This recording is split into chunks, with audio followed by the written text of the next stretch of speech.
in a lab. The company claims that 3 doses should provide some protection against the variant. It also showed that those who had previously had COVID and recovered demonstrated stronger immunity to the Omicron variant. While natural immunity comes at a cost, studies have shown throughout the pandemic that it works. Those who have recovered from COVID have significant protection from both catching the virus again and from the most severe symptomatic infections. While this is not always the case, and vaccination may improve immunity further, natural immunity is real. There are data to prove that. A study conducted in Italy showed that natural immunity is more effective than vaccines at reducing risk of future infection. Another study of 500,000 people in Denmark showed that natural immunity provides significant lasting protection against infection. Finally, a study from 3 separate hospitals in Israel found that natural immunity from a previous COVID infection was, quote, 27 times more effective than vaccinated immunity in preventing symptomatic infections, close quote. This, of course, is good news, especially considering that natural immunity is combining with vaccinated immunity in the general population. Recent data from the nationwide blood donor seroprevalence survey shows that almost 92% of Americans over the age of 16 have COVID antibodies from vaccination or infection. The vast majority of Americans have at least some protection against COVID-19. 92%. I believe the vaccines are generally safe and effective. I've been vaccinated, as has my family. I see these vaccines as a miracle, one that's helping protect many millions of Americans from the dangers associated with COVID-19.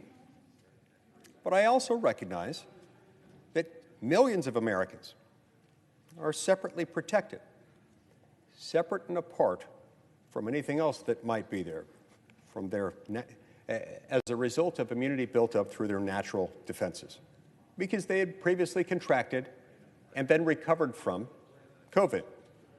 Now, the science shows that this immunity is strong, that it's effective, and that it's really widespread in America. Astoundingly, that information is not frequently shared in the media and never mentioned by the Biden administration.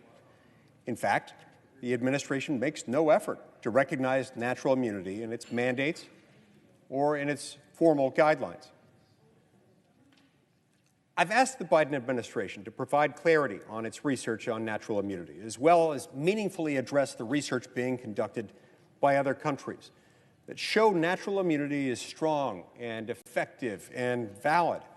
However, the Biden administration has yet to respond to my inquiries that I ask reasonably to be answered no later than the beginning of this week. Tragically, tens of millions of Americans have superior protection against the virus, even from new variants, and yet this administration would still fire them if they don't comply with the administration's mandates regarding vaccination. It is as irrational as it is cruel. I've heard from hundreds of Utahns who are worried about losing their jobs due to the mandate. They're just a few of the 500,000 workers who are at risk of losing their jobs in my state. There are 45 million Americans altogether who could lose their jobs due to this unconstitutional, illegal, and immoral overstep. The Senate thankfully recognized that these jobs were worth saving last night. 52 senators, including Democrats and Republicans, stood with American workers. Now, that resolution could, of course, fail in the House. It could, of course, be vetoed by the president. Nevertheless, regardless of that outcome, the Senate's statement last night rings loud and clear. Moreover, Mr. President, I hold out hope that the American people are being heard. They're being heard in the Senate, as evidenced by last night's vote.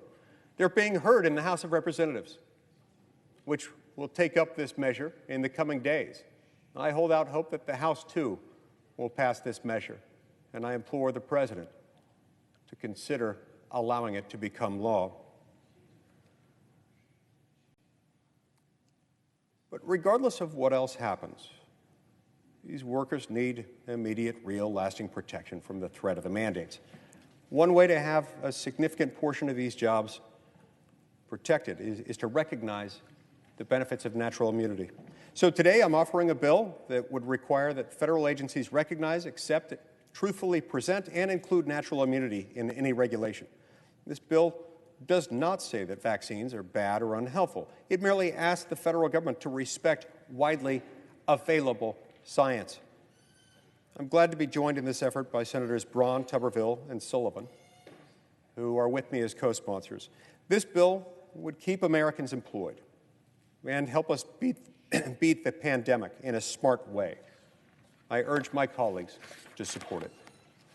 To that end, Mr. President, I ask unanimous consent that the Committee on Health, Education, Labor, and Pensions be discharged from further consideration of S. 2846, and that the Senate proceed to its immediate consideration. I further ask that the bill be considered read a third time and passed, and that the motion to reconsider be considered made and laid upon the table. Mr. President. Is there objection? Mr. President. The senator from Washington. Reserving